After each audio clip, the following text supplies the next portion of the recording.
The historical records of ancient Mesopotamia, when stripped of their later mythological and religious veneers, present us with a portrait of a governing body that functioned with the cold, calculated efficiency of a modern cosmic corporation.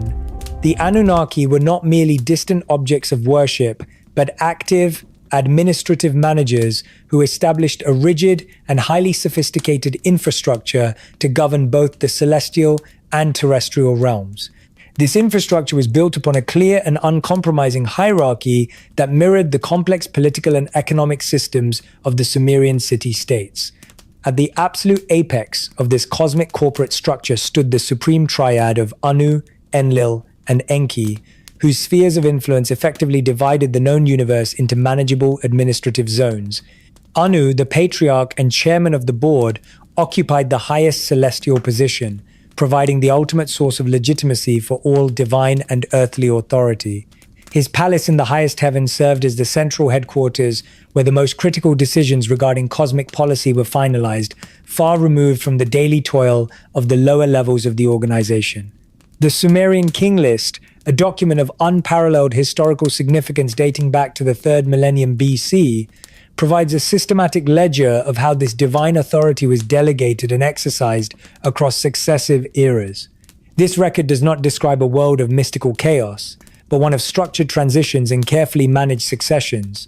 The administrative centers of the gods, such as Eridu, Nippur, and Bad Tibera, functioned as regional headquarters where specific divine departments managed everything from irrigation and agriculture to law and metallurgy. Cuneiform tablets recovered from these sites reveal a staggering level of bureaucratic detail, including labor assignments, resource allocations, and organizational charts that define the relationships between the various levels of the divine hierarchy. The Anunnaki proper, consisting of the 50 great gods, acted as the executive council, while the younger Igigi functioned as the middle management and technical staff. This corporate model ensured that every aspect of the planetary reconstruction project was monitored and controlled from the top down, creating a state of absolute order that the gods referred to as the cosmic balance. The operational heart of this cosmic corporation was the city of Nippur, where Enlil, the Lord of Wind and the chief operating officer of the earth, maintained his seat of power in the Ekor temple complex. This was more than a religious site, it was the central administrative hub for the terrestrial management project. It was here that the tablets of destiny were kept high-level administrative documents that functioned as the master blueprints for the movement of the stars, the flooding of the rivers, and the rise and fall of human kingship. Access to these tablets represented the ultimate authority within the Anunnaki structure, as they contained the operational codes required to manipulate the planetary environment and the social order. Enlil's role was to ensure that the directives of the Supreme Council were executed with absolute precision, utilizing a vast network of human and divine intermediaries to monitor the productivity of the city-states and the collection of the necessary offerings. The logistical complexity of maintaining this divine infrastructure required a continuous and massive flow of resources, leading to the establishment of the temple economy. Each city-state was assigned a patron deity who functioned as its resident manager, responsible for the welfare of the human workforce and the maintenance of the local infrastructure. In exchange for divine protection and technical guidance, the human population provided the labor required to dredge the canals, build the ziggurats, and produce the surplus food that sustained the divine households. Administrative tablets from the city of Girsu provide detailed accounts of this economic relationship, recording the precise amounts of grain, oil, and livestock delivered to the temple stores. This was not an act of charity, but a contractual obligation, a form of celestial taxation that ensured the continued operation of the cosmic corporation. The ziggurats themselves served as the physical manifestation of this hierarchy, their ascending levels representing the different tiers of authority that separated the common human laborer from the inner sanctums of the architects. While Enlil managed the terrestrial operations, the Department of Wisdom, Technology, and Subterranean Resources fell under the jurisdiction of Enki. Operating from the city of Eridu and his subterranean domain known as the Abzu, Enki functioned as the chief technical officer of the Anunnaki. His department was responsible for the creation of the human labor force, the development of irrigation technology, and the preservation of the sacred me, the technical blueprints of civilization. The relationship between Enki and Enlil was often characterized by a tension between technological innovation and administrative control. Enki sought to empower his creations through the transfer of knowledge, while Enlil focused on maintaining the rigid hierarchies and population caps that ensured divine repose. This functional division of power was essential for the success of the planetary project, yet it also contained the seeds of the internal rivalries that would eventually lead to the fracturing of the cosmic corporation. The me were the most critical assets in the Anunnaki's corporate portfolio. These were physical objects or data sets that contained the operational protocols for every professional guild, legal procedure, and ritual activity.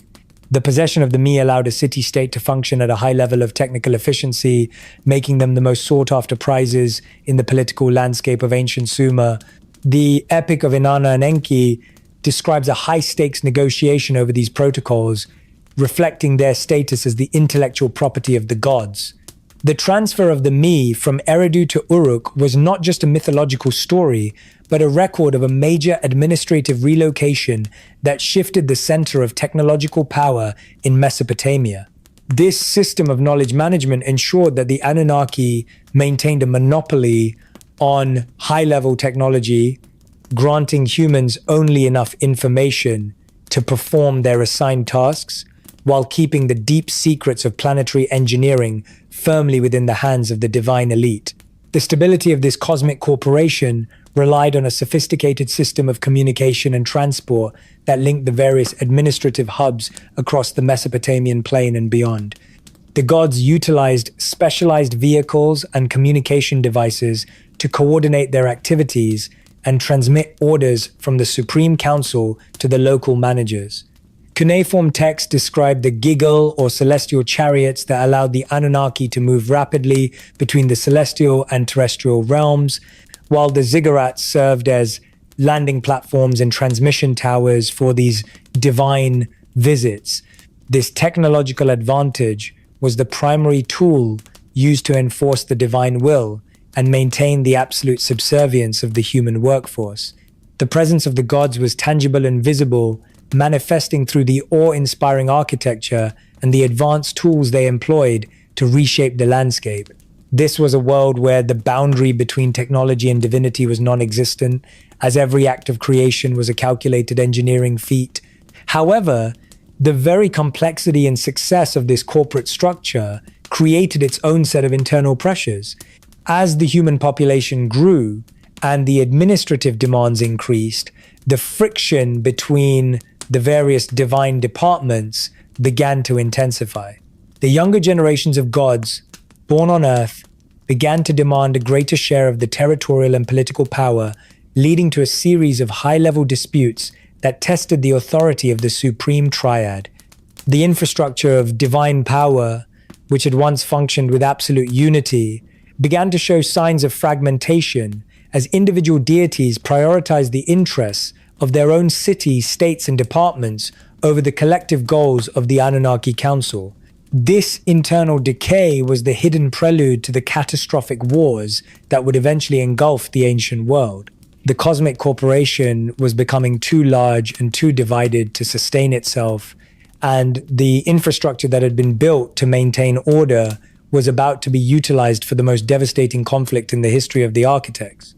The unraveling of the cosmic corporation did not occur through a single catastrophic event, but through a slow and agonizing erosion of the original administrative boundaries that had once ensured the stability of the Anunnaki project. To understand the seeds of discord, we must analyze the specific territorial allocations that the Supreme Council established in the early post-flood era.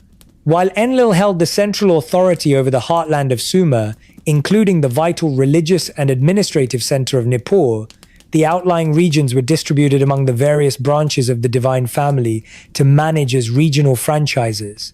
This geographic division of power was intended to create a balanced system of oversight, yet it inadvertently fostered a climate of intense territorial competition. Enki's lineage, primarily represented by his ambitious firstborn son, Marduk, was assigned the northern regions and eventually the rising city of Babylon, creating a geopolitical tension between the established center and the emerging periphery. The administrative records from the late 3rd millennium BC revealed that these territorial disputes were often centered on the control of critical infrastructure, such as major irrigation arteries and strategic trade routes. As the city-states grew in population and economic power, the boundaries between the divine domains became increasingly blurred, leading to frequent jurisdictional conflicts over water rights and labor allocations. Marduk, who believed that his father Enki had been unfairly sidelined by the authoritarian Enlil, began to advocate for a radical reorganization of the cosmic hierarchy. He argued that the age of Enlil's supremacy had passed and that the kingship of heaven should be transferred to his own domain in Babylon. This was not merely a political claim, it was a challenge to the fundamental legitimacy of the Anunnaki Council, threatening to overturn thousands of years of established protocol. The cold administrative rivalry between the two clans began to manifest as a series of diplomatic provocations, with each faction accusing the other of violating the original covenants and hoarding the resources of the earth. The most volatile element in these territorial disputes was the possession and control of the technical and divine protocols that served as the operational software for civilization. Within the cosmic corporate structure, the were not just symbols of authority, but essential tools for managing the physical and social order of the city-states. The cuneiform epic, known as Enuma Elish, while often read as a cosmogony, can be analyzed as a high-stakes record of a hostile corporate takeover, detailing Marduk's quest to secure the tablets of destiny from the established authorities. These tablets represented the master ledger of the universe, and their possession granted the holder the power to determine the fates of all living things and to override the commands of the Supreme Council. When Marduk successfully maneuvered to claim these protocols for Babylon, he was effectively staging an administrative coup that paralyzed the established chain of command.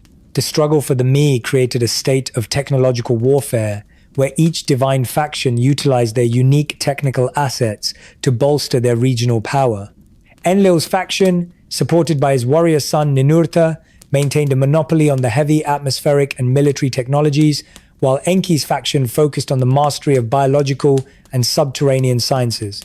This specialization meant that neither side could achieve a total victory without risking the destruction of the very infrastructure they sought to control. Diplomatic missions between the various temple centers became increasingly tense as divine messengers struggled to find common ground in a council that was now split down the center. Archaeological evidence from this period shows an increase in the fortification of individual cities, suggesting that the local human populations were being prepared for a conflict that was no longer avoidable. The corporate unity that had once defined the Anunnaki was being replaced by a fragmented system of warring states, each claiming divine sanction for their own territorial ambitions. The rivalry reached a critical turning point with the rise of the younger generation of Anunnaki, who had been born on Earth and possessed a different perspective on their role as planetary managers. Unlike the original survivor elite who remembered the trauma of the Great Flood and the necessity of unity, the younger gods, such as Ninurta, Nannar, and Inanna, were more focused on their individual prestige and territorial expansion. Inanna, the goddess of love and war, was particularly adept at utilizing the soft power of cultural influence and the hard power of military conflict to expand her domain in Uruk. Her various attempts to secure more and to influence the decisions of the Supreme Council added another layer of complexity to the already strained relations between the clans of Enlil and Enki.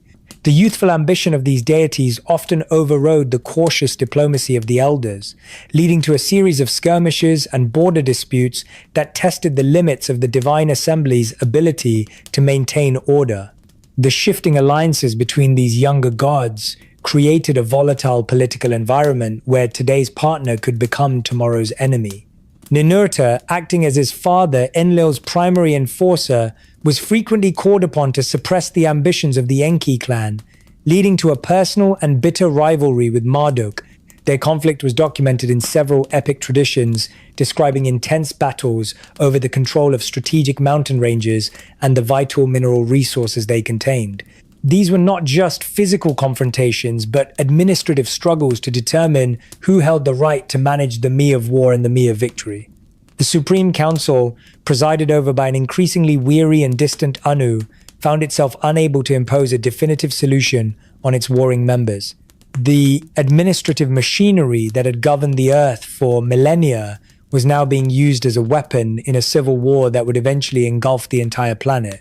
The seeds of discord had grown into a forest of hostility, and the cosmic corporation was on the verge of total collapse.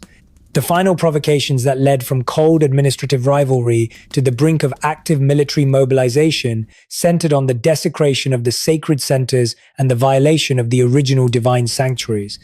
As the conflict escalated, both factions began to utilize their human armies to strike at the religious and economic foundations of their rivals. Enlil's faction viewed the rising influence of Marduk's Babylon as an existential threat to the cosmic order, while Marduk argued that Enlil's rigid adherence to outdated protocols was stifling the progress of human civilization. The failure of Anu as an arbitrator was the final sign that the old system could no longer function. During the last recorded meetings of the Great Assembly, the gods reportedly shouted over one another, their arguments echoing the noise that had once led to the Great Flood. The council was no longer a body of collective wisdom, but a battlefield of competing egos and territorial claims. The theological and legal justifications for war were being drafted by the scribes of each faction, turning the sacred traditions into propaganda for their respective causes.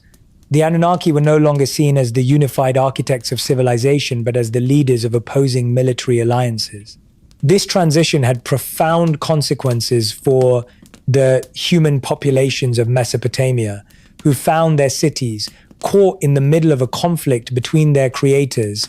The trust between the gods and their human intermediaries was being eroded by the constant demands for more resources and more soldiers to support the divine war effort. The stage was now set for the most devastating chapter in the history of the architects, the deployment of the 7 terror weapons, and the total destruction of the ancient world. The infrastructure of divine power, which had once been the envy of the universe, was about to be burned to the ground by the very beings who had built it, leaving behind only the radioactive shadows of a lost era. The unraveling of the cosmic order reached a critical and irreversible stage when the conflict between the great Anunnaki lineages began to systematically draw in the lower-ranking deities known as the Igigi. To understand the gravity of this mobilization, we must look back at the original social contract of the heavens, where the 300 Igigi served as the primary workforce for the celestial elite. These younger gods had once labored for 40 years to maintain the irrigation systems of Mesopotamia before their original strike led to the creation of humanity. While the introduction of the human workforce had provided the Igigi with a period of relative ease and administrative oversight, the memory of their ancient grievances remained a potent and dangerous force within the divine hierarchy. As the rivalry between the clans of Enlil and Marduk intensified, both factions realized that the support of the Igigi would be the decisive factor in any large-scale military confrontation. The Igigi were no longer just laborers. They were the untapped reservoir of military manpower that could either stabilize the cosmic corporation or tear it to pieces. The strategic recruitment of the Igigi by the warring factions began as a series of subtle political overtures and promises of improved status within the divine hierarchy. Marduk, who is particularly adept at identifying and exploiting the weaknesses of the established order, was the first to recognize that the Igigi felt marginalized and undervalued by Enlil's rigid administrative system. He began to frame his own struggle for the kingship of Babylon as a broader movement for the liberation of all younger deities from the authoritarian control of the Nippur Council. In secret meetings held in the peripheral regions of the empire, Marduk's agents promised the Igigi a new era of shared power and direct access to the me of creation, contrasting this vision with Enlil's policy of strict discipline and limited upward mobility. This populist rhetoric resonated deeply with the younger gods, who saw in Marduk a leader who understood their frustrations and offered a path to permanent prestige that did not involve the constant threat of a return to manual labor. Enlil, however, was not blind to these maneuvers and responded by attempting to reinforce his traditional authority through the ancient protocols of the divine assembly. He viewed the Igigi not as potential partners, but as essential components of the cosmic infrastructure who owed absolute loyalty to the established chain of command.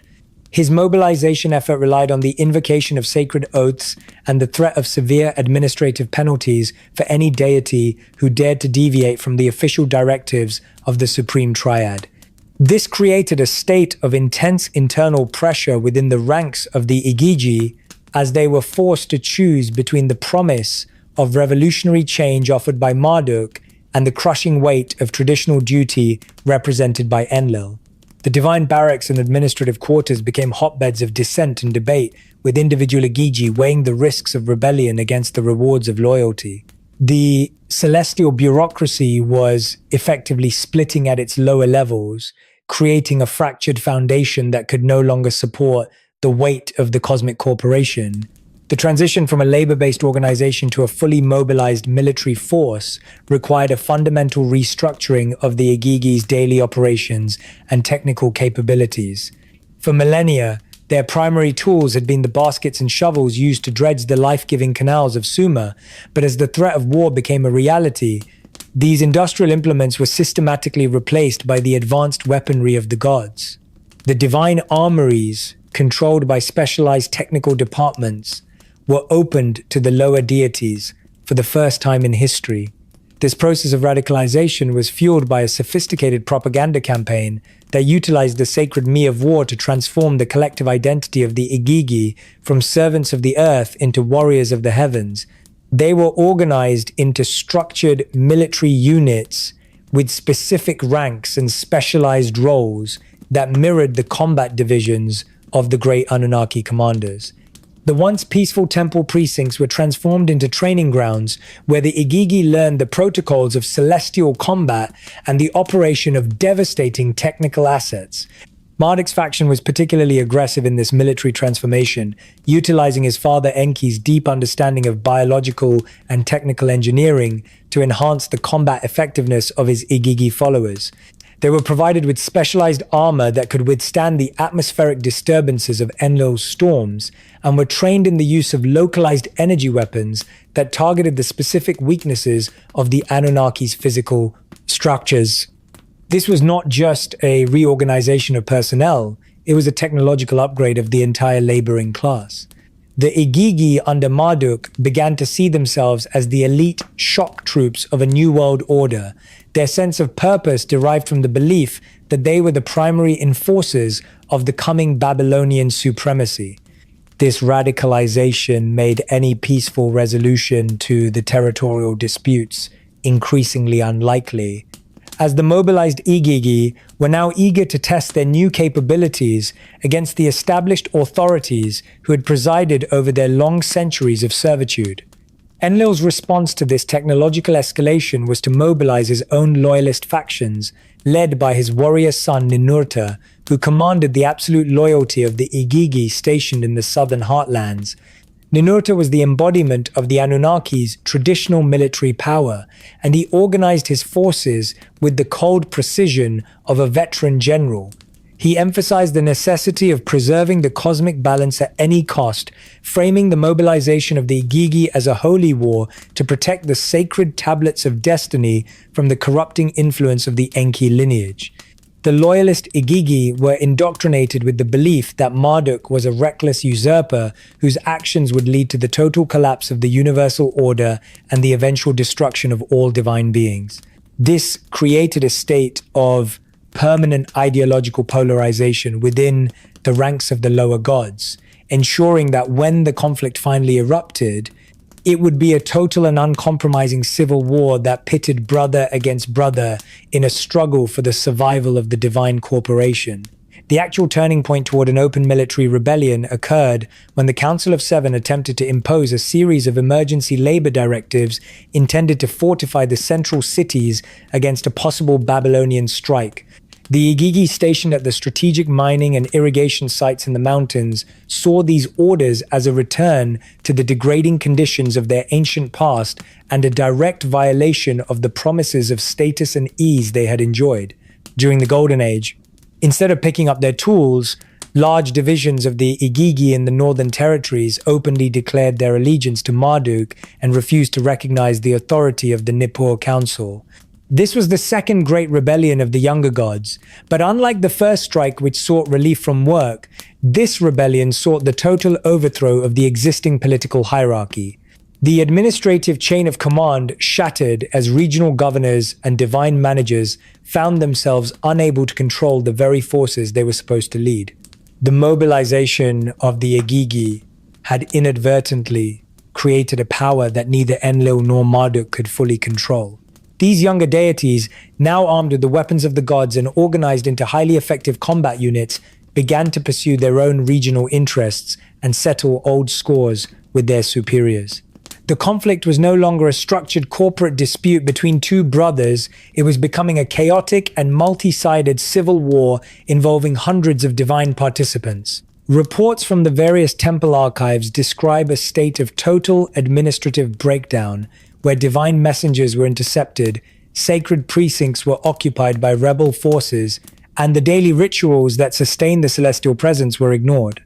The noise of humanity, which had once been the primary source of divine irritation, was now drowned out by the thunder of celestial engines and the shouts of divine warriors preparing for battle.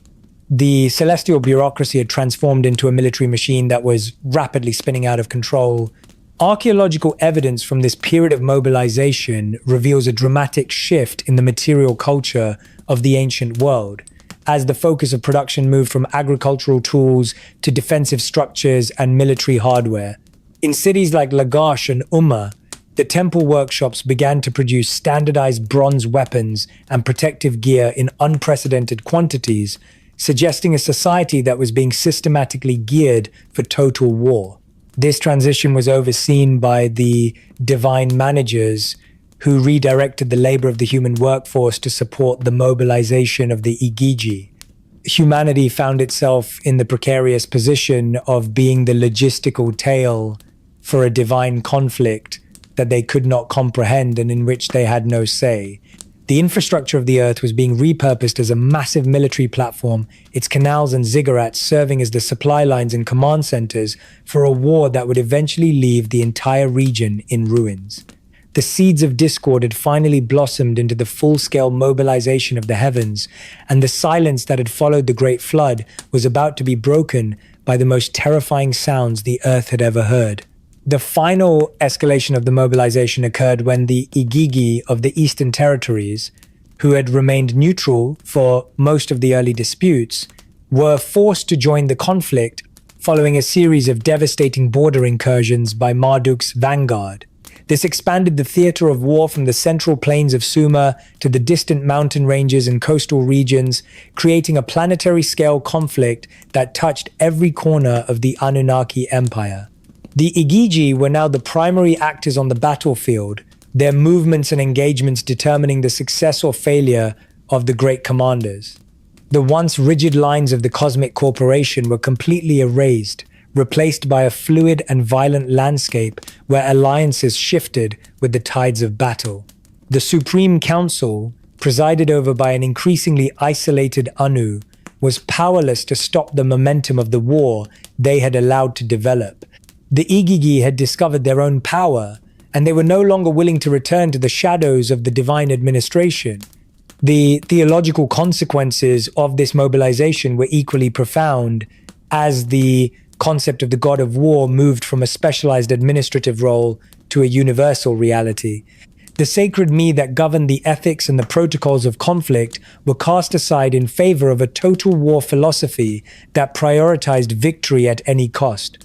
This shift in values was documented by the scribes of the warring factions, who began to depict their deities not as wise architects or benevolent judges, but as ruthless warriors who found glory in the destruction of their enemies. The moral foundations of the divine society were being burned away in the fires of the Igigi rebellion, leaving behind a culture of violence and fear that would haunt the human consciousness for millennia. The transition from a labor crisis to a military rebellion was complete. The Igigi were no longer the servants of the gods, but the soldiers of an era that was rapidly destroying itself. As the first major engagements of the War of the Gods began to take place, the scale of the destruction exceeded anything the ancient world had ever witnessed. The Igigi, utilizing the technical assets provided by their commanders, leveled entire cities and redirected rivers to serve their tactical needs. The human populations, who had once been the primary concern of the Divine Council, were now treated as expendable resources or collateral damage in the struggle for celestial supremacy.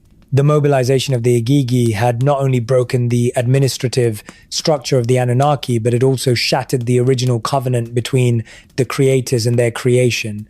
The world was now a battlefield, and the gods were the primary agents of its destruction.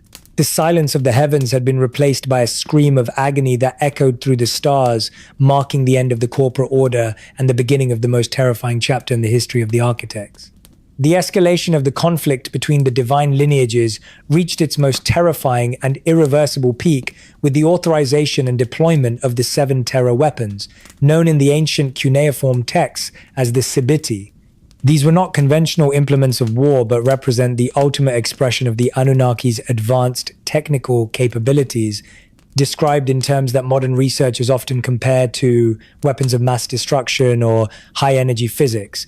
According to the Era Epic and other administrative records from the late 3rd millennium BC, these weapons were kept in a state of deep storage within a specialized high-security facility located in the distant mountains, far removed from the populated city-states of Sumer.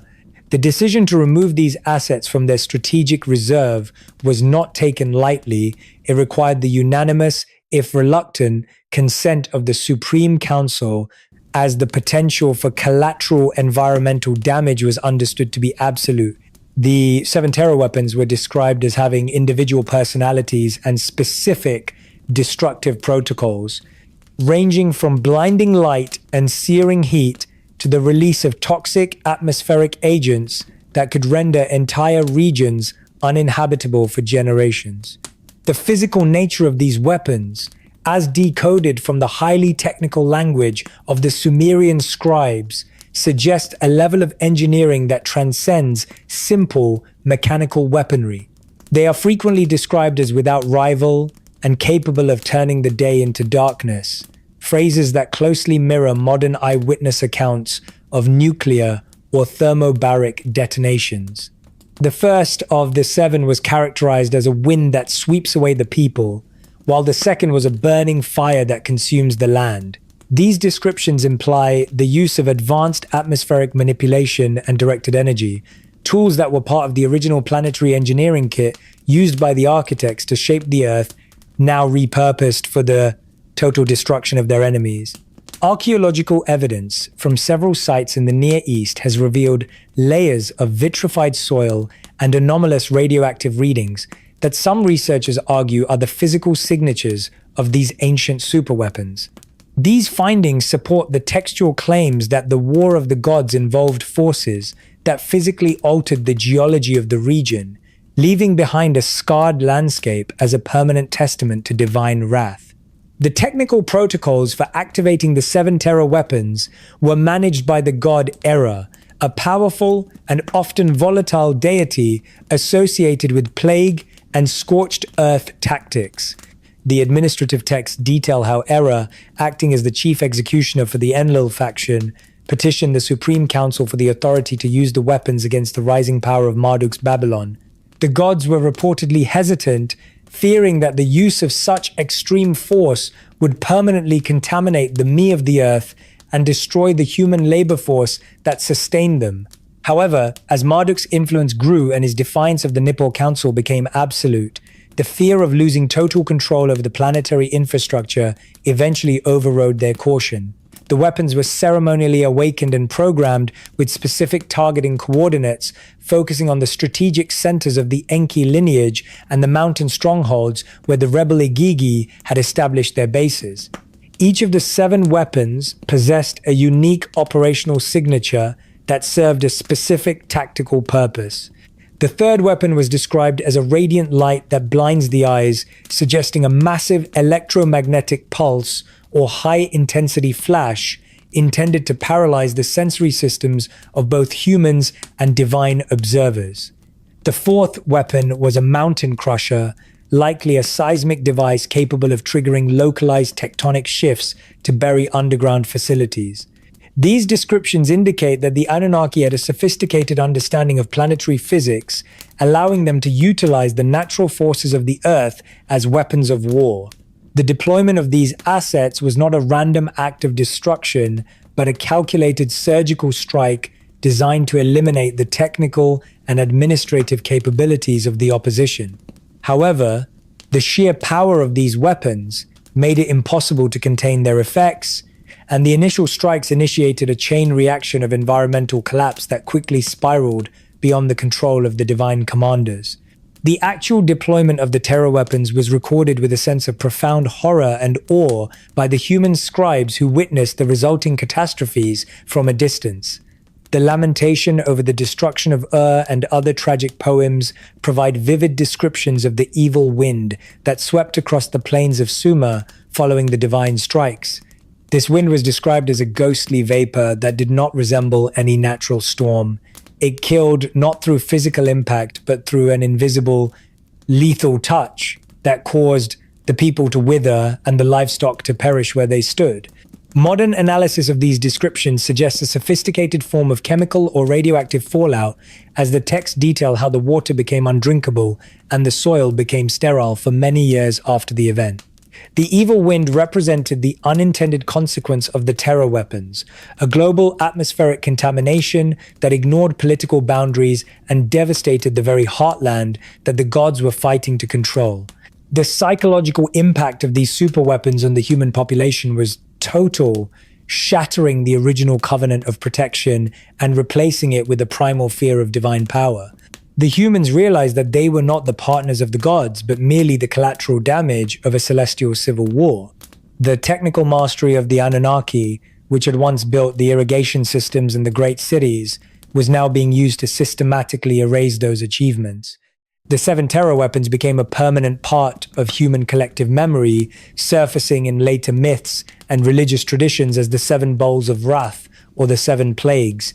This era of destruction marked the end of human confidence in the stability of the cosmic order, as the architects had proven themselves capable of burning down their own house to settle a family dispute. The legacy of the Sabiti is a sobering reminder of the dangers of advanced technology when combined with unbridled ambition, a lesson that was carved into the ruined stones of Mesopotamia. The final evaluation of the terror weapons within the divine assembly was one of shock and regret, as the Anunnaki realized the true extent of the damage they had inflicted on their terrestrial domain. Even the warrior god Ninurta and the executioner Era were reportedly stunned by the total silence that followed the deployment of the 7. The cities of the plains were not just conquered, they were rendered empty, their populations dead and their temples desecrated by the invisible evil wind. The tablets of destiny had predicted a victory for the established order, but they had not fully accounted for the total environmental collapse that would follow. The use of the terror weapons had successfully neutralized the threat of Marduk's rebellion in the short term, but it had also poisoned the very earth that the gods required for their sustenance and repose. The celestial bureaucracy found itself presiding over a graveyard, its infrastructure intact but its workforce and ecological base destroyed. This catastrophic failure of management led to a permanent shift in divine policy as the Anunnaki began to implement protocols for their eventual withdrawal from the physical plane. They recognized that their presence on Earth had become too destructive and that the only way to preserve the human project was to retreat into the shadows. The terror weapons were deactivated and returned to their hidden mountain vaults, where they supposedly remain to this day, waiting for another era of chaos to trigger their awakening. The decoding of ancient superweapons is thus more than a historical exercise. It is an investigation into the fundamental nature of power and the limits of technological control. The story of the 7 terror weapons serves as the ultimate cautionary tale in the Sumerian legacy, reminding us that even the most advanced architects can become the agents of their own destruction when they lose sight of the balance between creation and conflict. The radioactive shadows of the Sabiti still linger in the dust of the desert, a silent warning from the gods to a humanity that is now reaching for the same terrifying powers. The transition from strategic posturing to active, total warfare marked the beginning of a campaign of destruction that effectively rewrote the geography of the ancient Near East. This was not a series of isolated skirmishes, but a coordinated planetary conflict that utilized the full spectrum of Anunnaki military technology across multiple, synchronized theaters of operation. The primary objective of the Enlilite faction, led by the warrior god Ninurta, was the systematic neutralization of Marduk's influence and the destruction of the strategic facilities controlled by the Enki lineage. The first major battlefield emerged in the Sinai Peninsula, a region of immense strategic importance due to the presence of the spaceport facilities and the Tilmun administrative center. Cuneiform records and later biblical traditions refer to this area as a forbidden zone, a high-security territory where the gods maintained their link to the celestial realms. The campaign began with a series of high-altitude aerial bombardments designed to decapitate the Babylonian command structure and seize control of the path to the stars. Ninurta, piloting his advanced celestial chariot known as the Imdugud, orchestrated a multi-pronged assault that bypassed traditional human defenses and targeted the very geological foundations of the rebel strongholds. The technical descriptions in the Lugali and other heroic epics detail how the mountains themselves were shattered by directed energy weapons, turning the rugged terrain of the Sinai into a scorched and vitrified wasteland. This was a tactical necessity for the Enlilite forces. They believed that if Marduk could be denied access to the spaceport, his ability to coordinate with the distant Igigi or call for reinforcements from the celestial realm would be permanently severed. The battle for the Sinai was characterized by atmospheric disturbances so severe that they were recorded as the melting of the hills, a phrase that modern geologists correlate with the presence of blackened, heat-fused stones found in the high-altitude passes of the peninsula. This first phase of the campaign proved that the gods were no longer interested in governance. They were engaged in the total erasure of their rivals' physical and technical assets. As the Sinai was rendered uninhabitable, the theater of war shifted eastward to the Jordan Valley and the strategic cities of the plain, which served as the primary supply hubs for Marduk's Western alliances.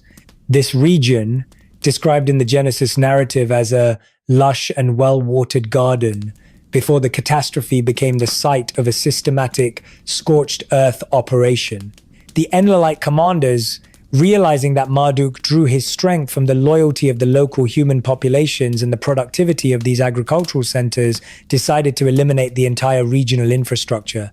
The campaign against the cities of the plain, including the infamous Sodom and Gomorrah, was not an act of moral judgment in its original context, but a cold military strike aimed at depriving the Babylonian faction of its logistical base. The weapons utilized here were the 7 terror weapons described previously, which were deployed to ensure that nothing remained for the enemy to reclaim. The physical destruction of the Jordan Valley was so absolute that it altered the local climate and topography permanently.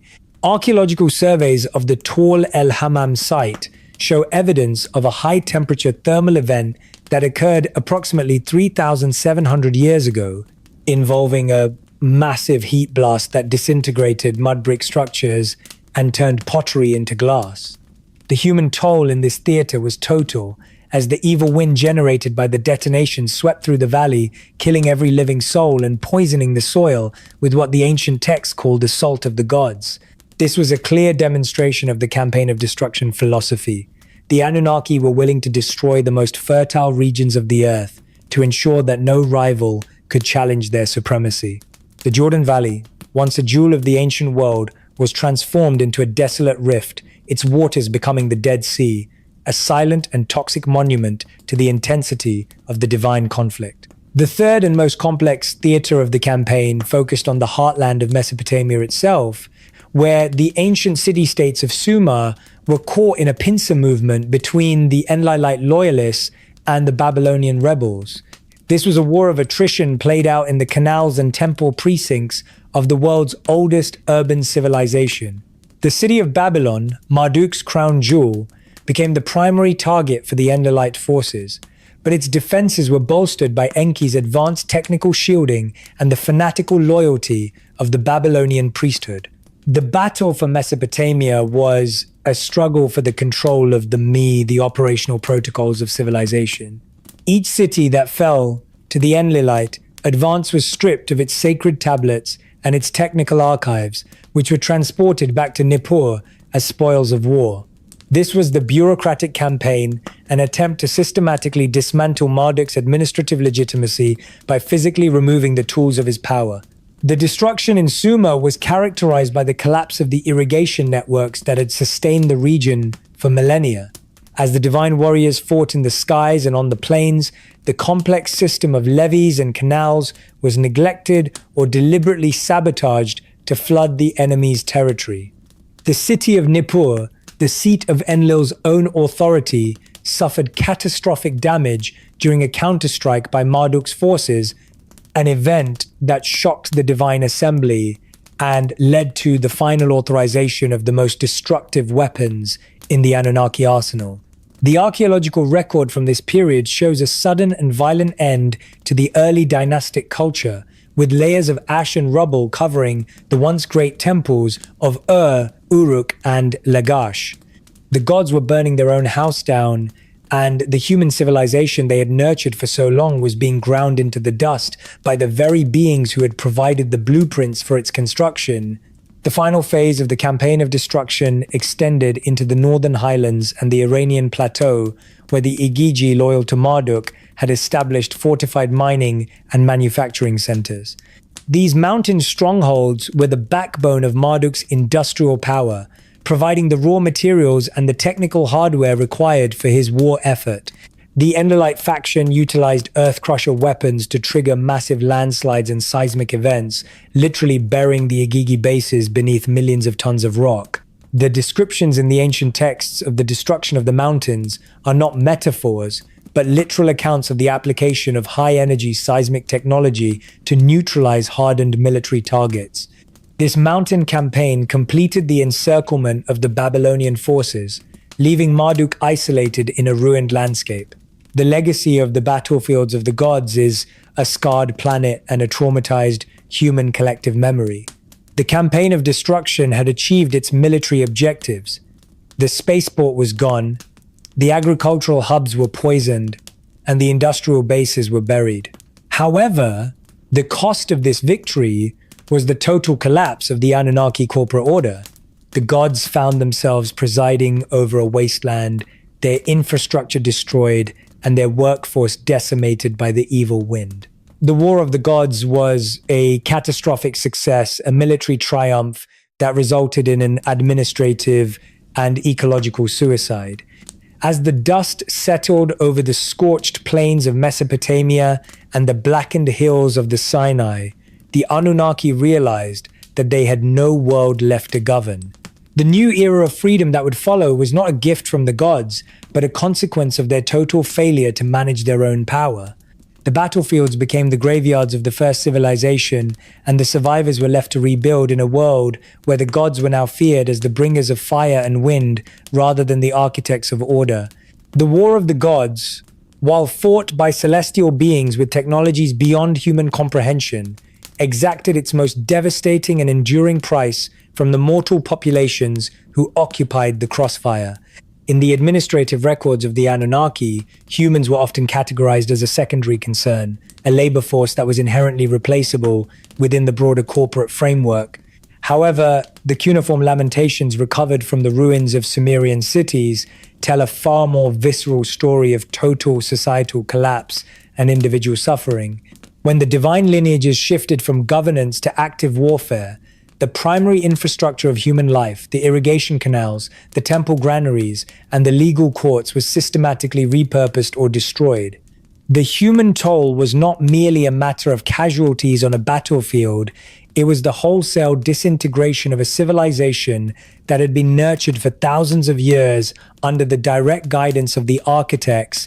As the seven terror weapons were unleashed, the survivors found themselves in a world where the gods, who had once been their protectors and shepherds, had become the primary agents of their annihilation. The first phase of this human catastrophe involved the forced mobilization of civilian populations to support the divine war effort. Local kings and governors, desperate to retain the favor of their patron deities, redirected every available resource toward the manufacturing of bronze weaponry, the fortification of city walls, and the provisioning of divine armies. This created a state of internal economic collapse even before the first high-energy strikes occurred. Administrative tablets from the final years of the third dynasty of record a desperate situation where grain rations were slashed and traditional labor for canal maintenance was diverted to military construction. The common people, who had spent generations building a stable agricultural society, were suddenly thrust into a total war economy that offered no benefit to them but only accelerated their own doom. The psychological shock was profound. The covenant of the Golden Age, which promised divine protection in exchange for labor, was being openly and violently violated by the very gods who had authored it. The most terrifying aspect of the divine conflict was the arrival of the evil wind, a phenomenon described in Sumerian lamentations with a clinical detail that matches the characteristics of modern radioactive fallout or chemical weaponry. Unlike the physical destruction of a flood or a fire, the evil wind was an invisible killer that bypassed city walls and infiltrated the most secure inner sanctums. The lamentation over the destruction of Sumer and Ur provides a chilling eyewitness account of this atmospheric contamination. It describes how the wind covered the land like a heavy garment, turning the day into darkness and causing the people to die where they stood. The text specifies that this was not a natural storm, it did not bring rain, and it did not carry the scent of the sea. Instead, it brought a deathly vapor that caused the mouth to fill with blood, the skin to wither, and the eyes to go blind.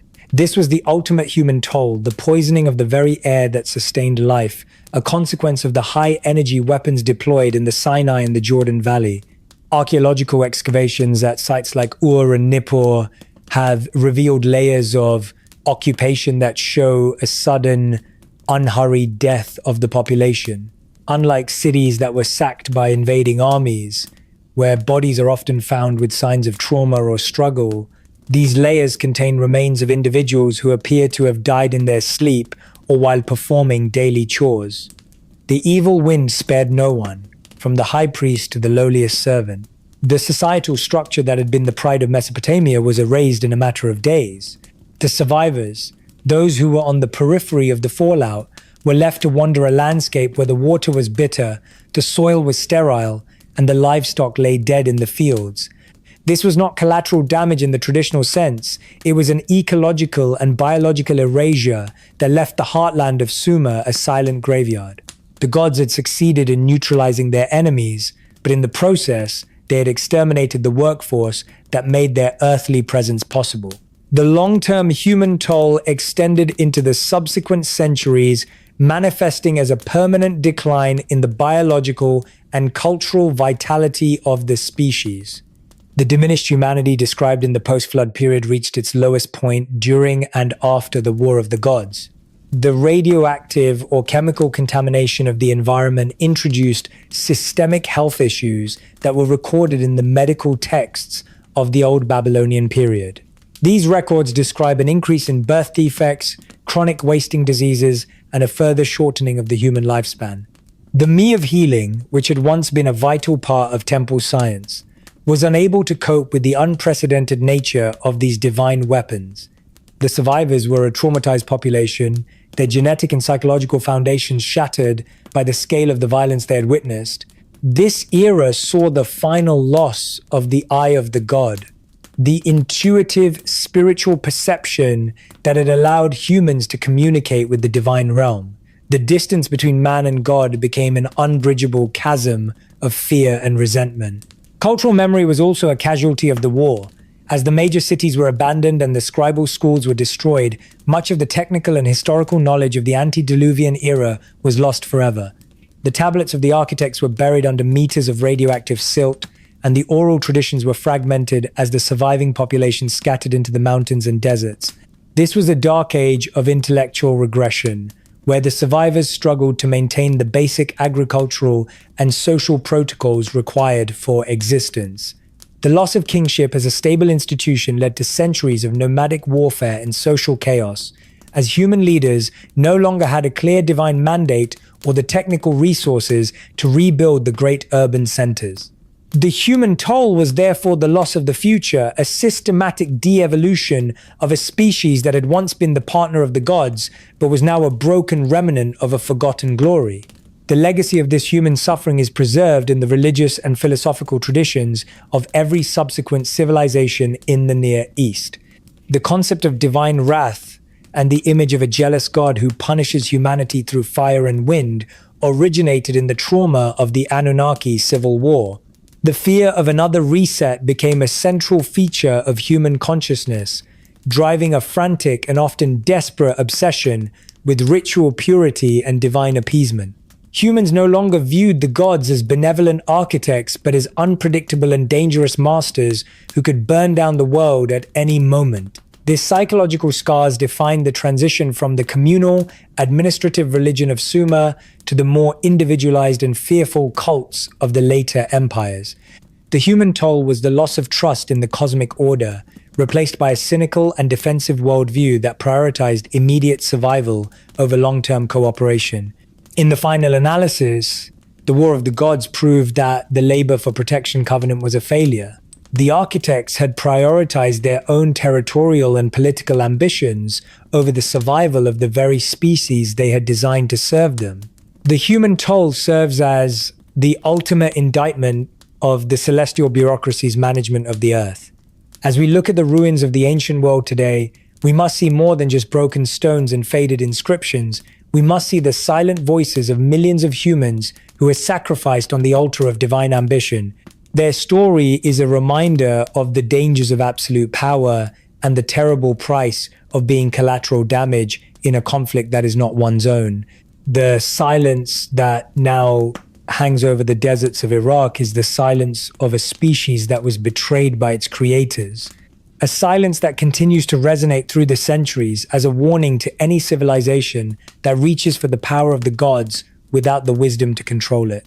The conclusion of the active military campaigns between the Anunnaki lineages left behind a landscape that was not merely ruined in a conventional sense, but was physically and chemically altered at a molecular level.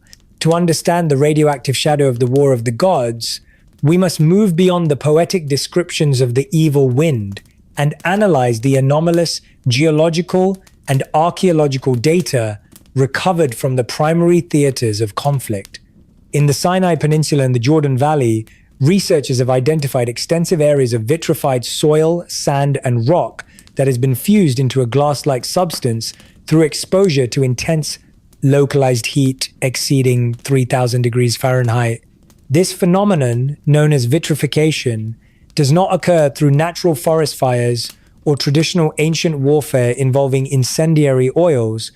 It requires a thermal energy release comparable to a modern thermonuclear detonation or a high-intensity directed energy strike. The blackened, blistered stones found in the high-altitude passes of the Sinai are a silent, physical witness to a level of technical destruction that the Sumerian tablets attributed to the 7 terror weapons.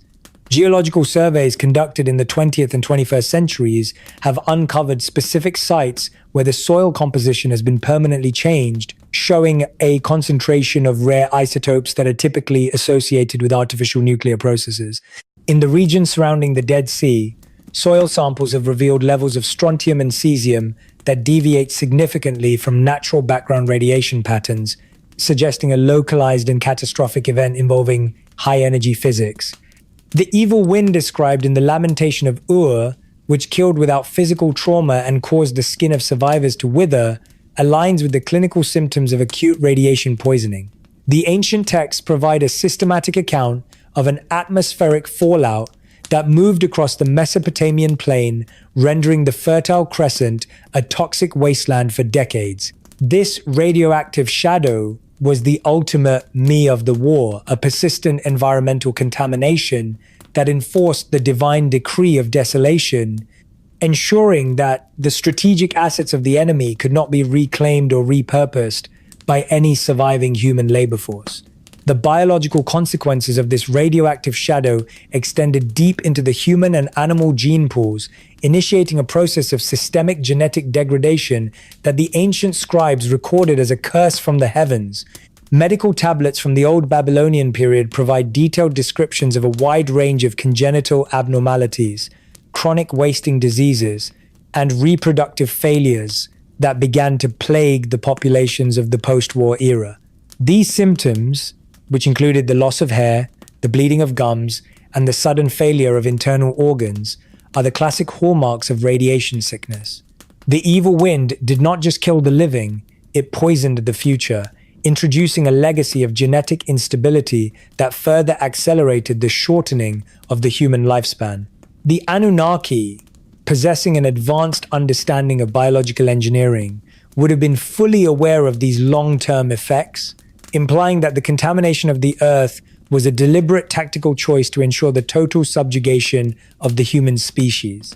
Environmental analysis of the Mesopotamian river systems from this period reveals a dramatic shift in the ecological health of the region. The Tigris and Euphrates rivers, which had been the lifeblood of the Sumerian civilization, carried the toxic runoff from the scorched mountains and the bombed administrative centers, spreading the contamination into the complex irrigation networks. The fish in the rivers died by the millions, and the date palms, the primary source of nutrition for the urban populations, became sterile or produced bitter, inedible fruit. This ecological collapse created a state of permanent scarcity that broke the spirit of the surviving human communities, forcing them into a desperate, nomadic existence where the primary focus was mere survival. The radioactive shadow thus served as a planetary-scale cap on human potential, ensuring that the survivors were too physically and mentally weakened to ever again organize a civilization that could challenge the authority of the architects. The War of the Gods had turned the Garden of Eden into a laboratory of biological and environmental suffering, leaving behind a scarred species on a scarred planet.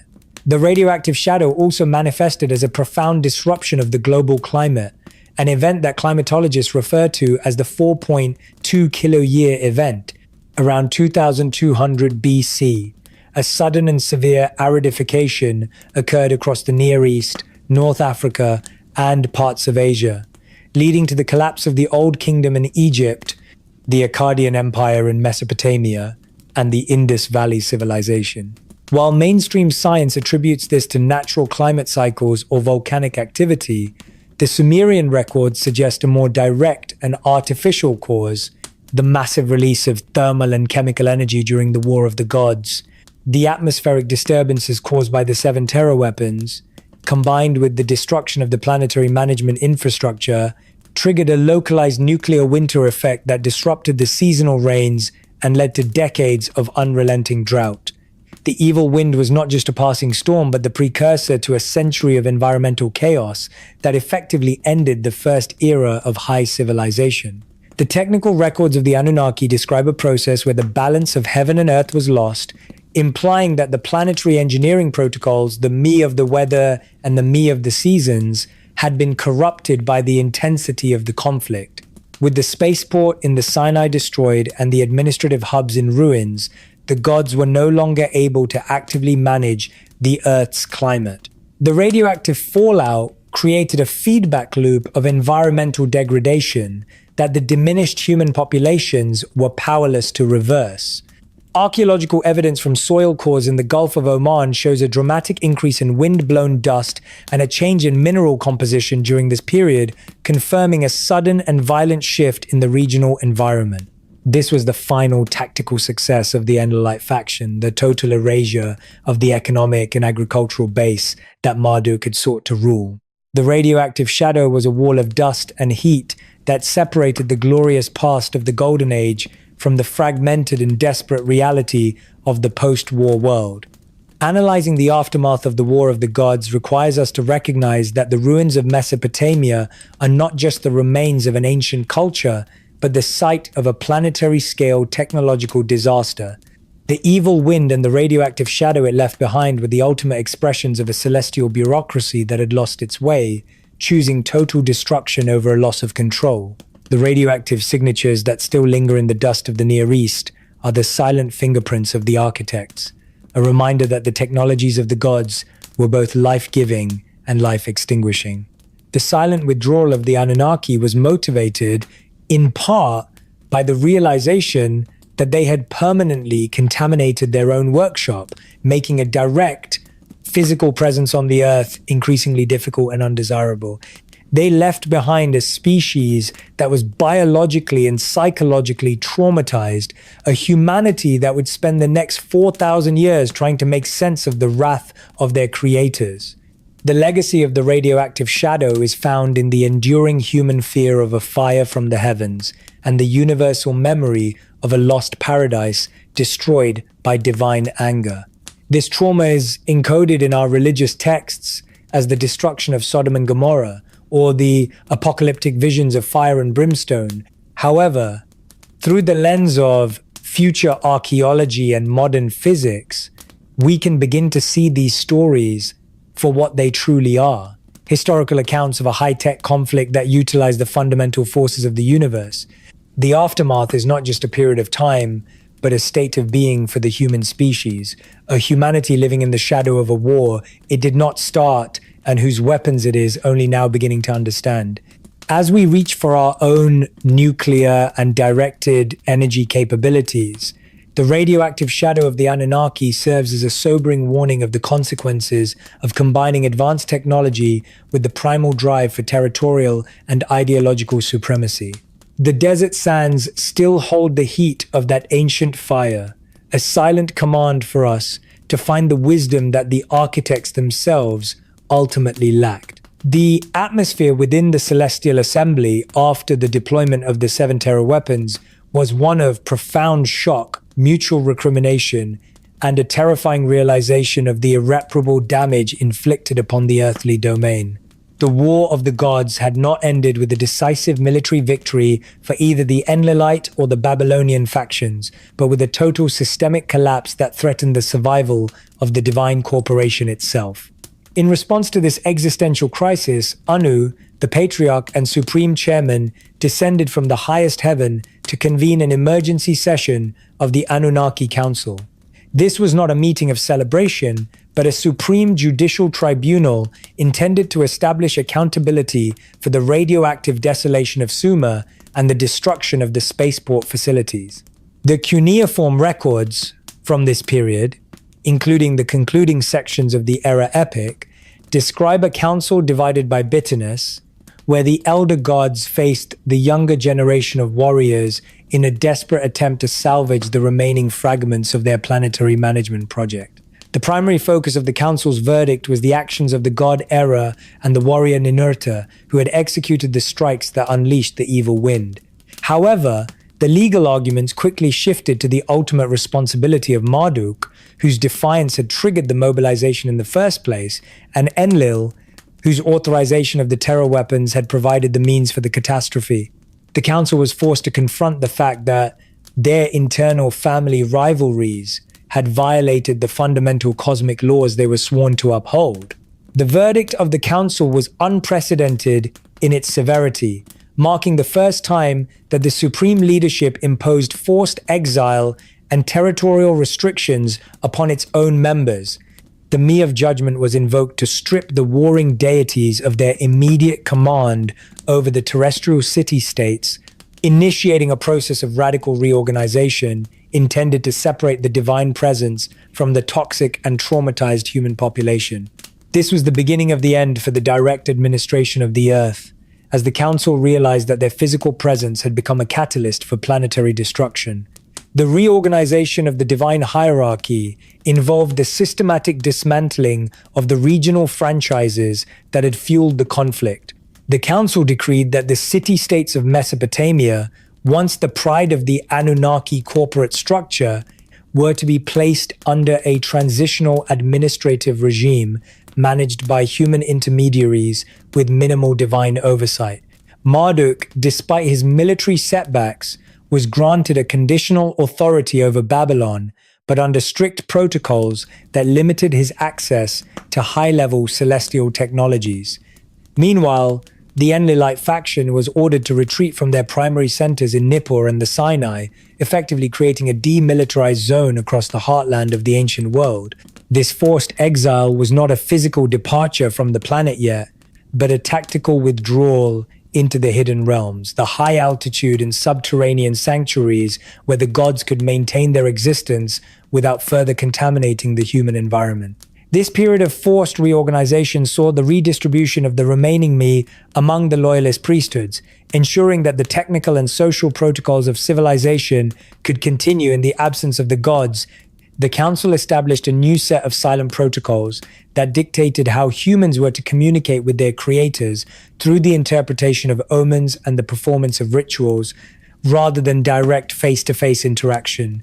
This was a move toward an administrative distance that protected the gods from the noise of humanity and protected humanity from the volatile power of the gods. The divine assembly was effectively liquidating its terrestrial assets, converting its direct management into a form of spiritual and cultural influence. The Igigi, who had been the shock troops of the war, were also subjected to the council's verdict, with many being assigned to permanent guard duty in the distant celestial stations or relegated to the subterranean Abzu, far removed from the sight of mortal men. The long-term consequence of the council's verdict was the psychological and spiritual orphaning of the human species. For thousands of years, humans had lived with the certainty of divine presence, but the forced exile of the Anunnaki created a vacuum of authority that led to widespread social and political instability.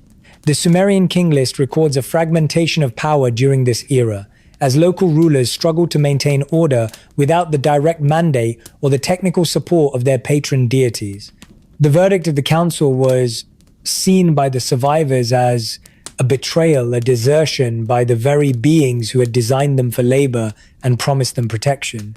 This sense of abandonment gave rise to a new and more cynical form of kingship, where power was maintained through military force and elaborate propaganda rather than divine alignment. In the temples, the priests were forced to become the sole guardians of a fading tradition, obsessively copying and preserving the ancient tablets to prevent the total loss of the architect's wisdom. The hidden me became the primary focus of these secret societies, who believed that the gods would one day return when the radioactive shadow had finally lifted. However, the council's reorganization had ensured that such a return would be difficult, if not impossible, under the existing protocols. The exile was a permanent shift in the cosmic balance, a recognition that the age of the gods on Earth was over. The Anunnaki had become a celestial corporation once again, presiding over the universe from a distance, while the Earth was left to the management of a diminished and traumatized humanity.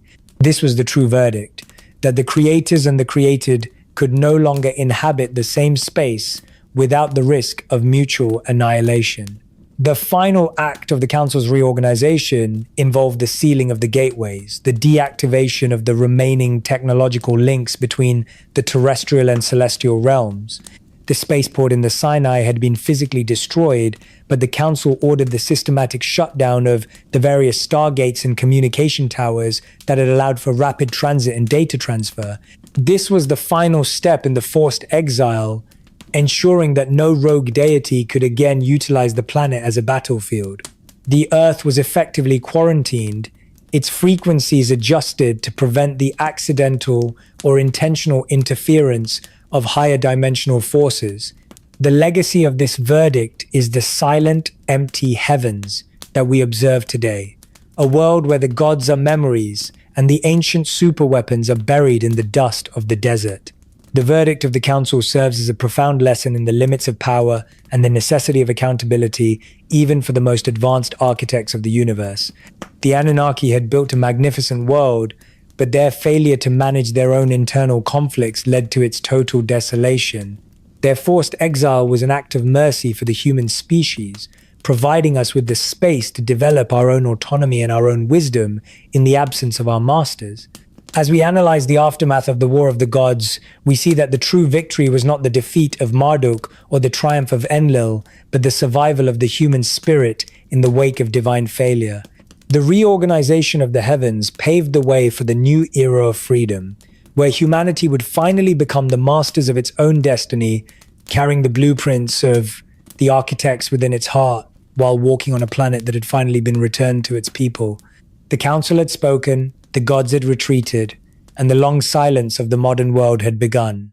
The atmosphere that descended upon the Mesopotamian plain following the deactivation of the seven terror weapons was not one of peace, but a heavy, suffocating silence that marked the absolute end of the first great era of human-divine cooperation. This was the silence of a graveyard, a profound stillness that resonated across the scorched landscapes where the vibrant noise of humanity had once been the primary concern of the gods. The evil wind had passed, leaving behind a world that was physically and spiritually hollowed out.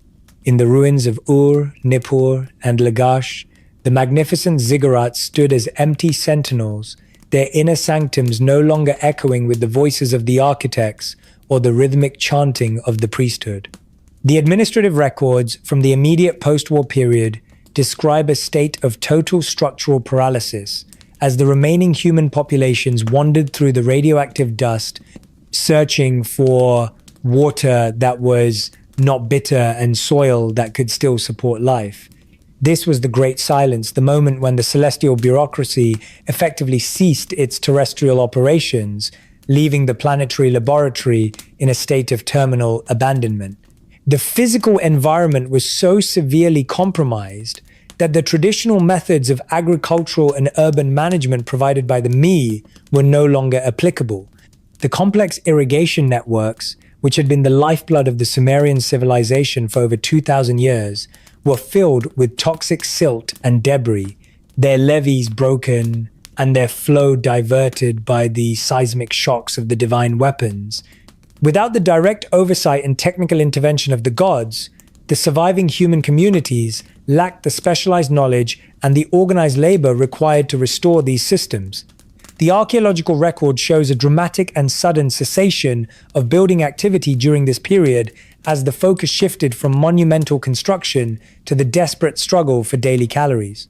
The end of an era was not just a metaphorical shift in power, it was a total environmental and social reset that forced the human species back into a semi-nomadic existence, effectively erasing the urban achievements of the Golden Age.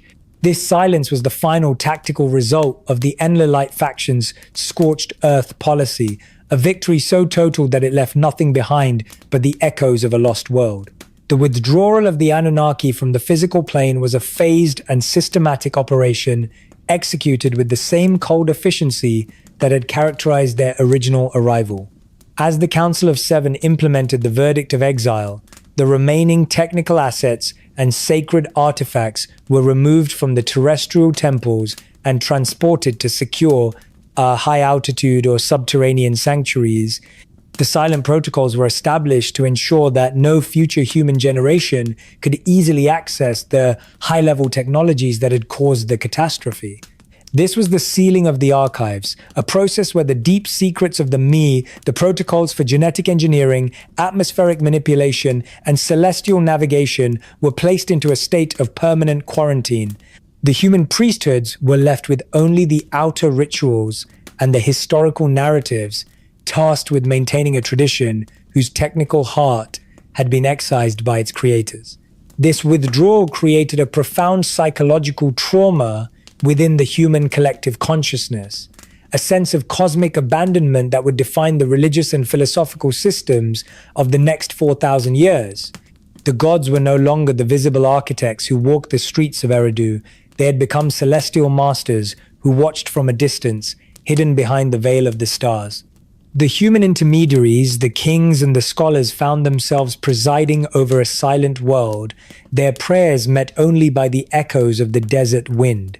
This era saw the rise of the hidden wisdom traditions, as humans desperately tried to decode the fading signals of their creators through increasingly complex systems of Boituan and mysticism. The end of an era was the end of certainty. The moment when the direct, interactive relationship between the creator and the created was severed, leaving humanity to navigate the complexities of a weakened and mortal life on its own terms. The long-term impact of the silence after the storm was the permanent diminishment of the human potential, as the genetic and cognitive caps implemented during the reset were now reinforced by environmental scarcity. The survivors of the War of the Gods were a biologically and psychologically broken people, their lifespans further shortened by the radioactive fallout and their intellects clouded by the trauma of the evil wind. The me of civilization that had once empowered humanity were now static museum pieces, their original technical functions forgotten and replaced by symbolic veneration. This was the era of regression, a time when the technical sophistication of the pre-flood world was viewed as a distant and impossible dream. In the absence of divine mentorship, human innovation slowed to a crawl, and the society became obsessed with the past, attempting to replicate through sheer manual labor what the gods had once achieved through high-energy physics. The silence also allowed for the emergence of new, more predatory forms of human social organization. Without the stabilizing presence of the Anunnaki Council, local warlords and ambitious kings began to compete for the remaining resources of the ruined heartland, leading to a state of perpetual conflict that mirrored the divine civil war on a smaller, more desperate scale. The kingship of heaven became a prize to be fought over by mortal men, as the original mandate from the gods was replaced by the right of the sword. This shift initiated the long cycle of empires, Akkad, Babylon, Assyria, each attempting to reconstruct the lost glory of the Sumerian world, but lacking the fundamental technical protocols to achieve lasting stability. The silence of the gods was the vacuum in which human ambition and human fear were allowed to run wild, creating a history defined by the struggle for power in a world of permanent scarcity. The era of the architects had ended, and the era of the human conqueror had begun, marked by the blood of the innocent and the dust of the forgotten. The final evaluation of the silence after the storm reveals that the withdrawal of the gods was the only way to prevent the total extinction of the human species. The Anunnaki had realized that their direct presence on Earth was too destructive, a catalyst for a level of violence that the planetary ecosystem could no longer sustain. By retreating into the shadows, they were providing humanity with the space to evolve its own autonomy and its own wisdom, free from the overwhelming influence of the celestial bureaucracy. This was the ultimate mercy of the council, the decision to let the laboratory run itself, even if that meant centuries of struggle and regression. The end of an era was thus a necessary birth pang for a truly independent human history. A transition from being a biological product in a divine workshop to being the master of its own destiny on a scarred but resilient planet. The silence remains the defining characteristic of our modern relationship with the ancient architects. We look at the ruins of Mesopotamia and the tablets of the Sumerian king list, and we feel the weight of that ancient departure. However, this silence is also an invitation, a call for us to rediscover the me within our own consciousness and to rebuild the world through our own efforts. The legacy of the War of the Gods is a warning of the consequences of unbridled power, but it is also a testament to the resilience of life. As we reach for the same technical capabilities that once burned the Sinai and the Jordan Valley, we must listen to the silence that followed the storm. It is a silence that carries the voices of millions who were lost, and the wisdom of the architects who eventually realized that the greatest act of creation is knowing when to let go. The era of the gods is closed, but the era of humanity is an open book, and the final message of the Anunnaki is written in the very silence that we now inhabit. The final evaluation of the Sumerian legacy requires us to look beyond the archaeological ruins of Mesopotamia and recognize that the ancient tablets provide a sophisticated and chillingly relevant warning about the inherent dangers of advanced technology and unchecked administrative power. The War of the Gods, which culminated in the radioactive desolation of the Sinai and the Jordan Valley, was not just a historical event of a forgotten age, but a profound demonstration of the systemic risks that arise when a celestial bureaucracy prioritized territorial supremacy over biological survival. The cuneiform records, meticulously preserved in the royal libraries of Nineveh and Babylon, function as a massive corporate audit of the Anunnaki project, documenting the transition from a period of magnificent planetary engineering to one of total environmental collapse. This legacy is a testament to the fact that even the most advanced architects of the universe are subject to the same destructive impulses and political failures that haunt modern human institutions. The tablets serve as a historical mirror, reflecting our own contemporary struggles with energy management, ecological stability, and the ethical implications of our growing technological power. To decode the warnings of the ancient tablets is to understand that the ME, the operational protocols of civilization, were double-edged swords that could both create and destroy with equal efficiency. The Sumerian legacy emphasizes that technical mastery without a corresponding ethical framework is a path to self-destruction. The Anunnaki possessed the knowledge to build the great irrigation systems and to manipulate the genetic code of the human species, yet they lacked the collective wisdom to prevent their internal rivalries from escalating into a planetary-scale catastrophe. The archaeological record shows that the higher the level of technological sophistication, the more devastating the consequences of its failure. The ruins of the Sinai spaceport and the vitrified stones of the Jordan Valley are permanent physical markers of this warning, reminding us that the fire of the gods leaves a shadow that lasts for thousands of years. The ancient scribes were not just recording myths, they were documenting a technical disaster that they hoped future generations would study and avoid.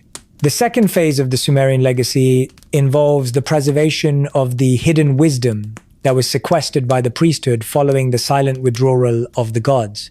As the radioactive shadow of the War of the Gods began to lift, the human intermediaries realized that they were now the sole custodians of a fading technical tradition. They developed elaborate symbolic and ritual systems to encode the deep secrets of the me, ensuring that the foundational knowledge of mathematics, astronomy, and medicine would survive the centuries of social and environmental chaos. This encoding process created the basis for what we now call the Western esoteric tradition, where ancient technical truths were disguised as religious mysteries to protect them from the uninitiated or the destructive. The warning embedded in this tradition is one of stewardship, the belief that knowledge is a sacred trust that must be managed with extreme caution to prevent its misuse by the ambitious or the ignorant. The tablets also provide a warning about the fragility of human autonomy in the face of systemic caps and constraints. The Sumerian legacy describes a world where the potential of the human species was deliberately limited to ensure its continued utility to the divine corporation. The shortening of the human lifespan and the dulling of sensory perception were tactical choices made by the architects to maintain control over their creation. The warning here is a psychological one, urging humanity to recognize the artificial nature of its own limitations and to strive for a level of self-mastery that transcends the original design specifications of the Adamu project. The struggle for autonomy described in the later Mesopotamian texts is the ultimate human story, a journey from being a biological product in a divine workshop to being a conscious and independent participant in the cosmic order. The ancient tablets remind us that our true potential is not defined by the constraints of our past, but by our ability to learn from the failures of our creators and to build a civilization that values harmony over hierarchy. The third dimension of the legacy is the cyclical nature of civilization, a concept that is central to both Sumerian king lists and the wider Mesopotamian worldview. The ancient records describe a history that is punctuated by great resets, catastrophic events that occur when the noise of humanity or the conflicts of the gods reach a point of systemic instability. The warning of the tablets is that our modern world is subject to these same cycles of expansion and collapse.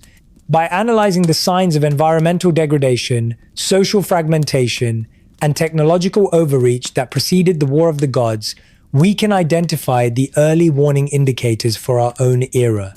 The Sumerian legacy teaches us that a civilization is only as strong as its ability to manage its internal pressures and its relationship with the natural environment. The evil wind was not an inevitable natural disaster, but the direct result of a management failure that ignored the long-term consequences of short-term military objectives. This cyclical perspective also provides a warning about the management of the Earth and our role as the new stewards of the planetary laboratory. The Anunnaki left behind a scarred and contaminated planet, but they also left behind the tools and the protocols required to heal it. The Sumerian legacy suggests that our primary responsibility as an autonomous species is to achieve the balance of heaven and earth through the sustainable application of our knowledge. We must move beyond the slave mindset that views the earth as a resource to be exploited and adopt the architect mindset that views the planet as a complex system to be nurtured.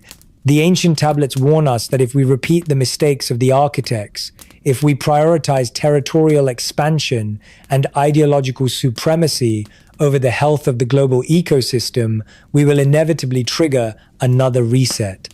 The silence of the heavens is our opportunity to demonstrate that we have finally learned the lessons of the first civilization and that we are capable of managing our own power without the need for divine intervention.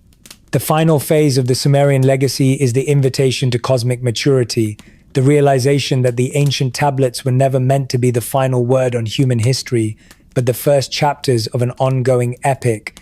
The warnings they provide are not intended to instill fear, but to inspire a sense of profound responsibility for the future of our species and our planet. The architects have retreated into the shadows of the stars, leaving us with the heavy stylus of history and the clay of our own destiny. The Sumerian legacy is the call for us to become the benevolent architects of a new era, utilizing our hard-won freedom to build a civilization that honors the divine spark within every individual. The ancient stones of Mesopotamia still hum with the echoes of the divine frequency, a silent command for us to find the wisdom that the Anunnaki themselves eventually found only through the trauma of their own destruction. As we complete this journey through the lost history of the architects, we find that the warnings of the ancient tablets are the ultimate gift of the Sumerian world. They provide us with a map of the pitfalls and the potentials that define the human condition, offering a path forward that avoids the catastrophic errors of the past. The Sumerian legacy is the recognition that we are the heirs to a magnificent and terrifying heritage, and that the fate of the earth is now entirely in our hands. The silence that follows the storm is finally broken by our own voices, as we choose to create a future defined by the me of wisdom, compassion, and true autonomy. The tablets have been decoded, the warnings have been heard, and the era of humanity is ready to fulfill its promise. The architects have given us the blueprints, but it is we who must build a house that will stand as a testament to the resilience of life and the triumph of the human spirit over the radioactive shadows of the gods.